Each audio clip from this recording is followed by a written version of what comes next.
హైదరాబాద్లోని పలు hotels, food సెంటర్స్లో ఫుడ్ సేఫ్టీ టాస్క్ ఫోర్స్ బృందాలు ముమ్మరంగా దాడులు జరిపాయి. పేరుగాంచిన పలు రెస్టారెంట్స్పై దాడులు చేసిన టాస్క్ ఫోర్స్ సిబ్బంది నిబంధనలు ఉల్లంఘించిన 29 హోటల్స్పై కేసులు నమోదు చేశారు. లక్టీ కపూల్, సైఫాబాద్, మాధాపూర్ తదితర ప్రాంతాల్లో ఫుడ్ సేఫ్టీ అధికారులు దాడులను నిర్వహించారు. సుఖ్ సాగర్ హోటల్తో పాటు మాధాపూర్లోని ది రామేశ్వరం క్యాఫేలో కూడా తనిఖీలను చేశారు.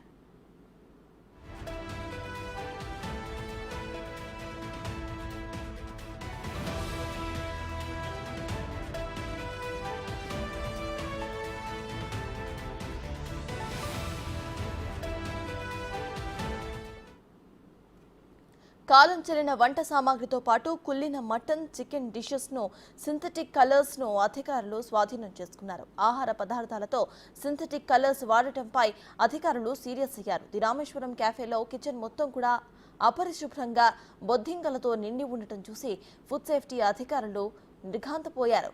పరిశుభ్రత మెయింటైన్ చేయకపోతే కఠిన చర్యలు తీసుకుంటామని క్యాఫే యాజమాన్యానికి వార్నింగ్ ఇచ్చారు.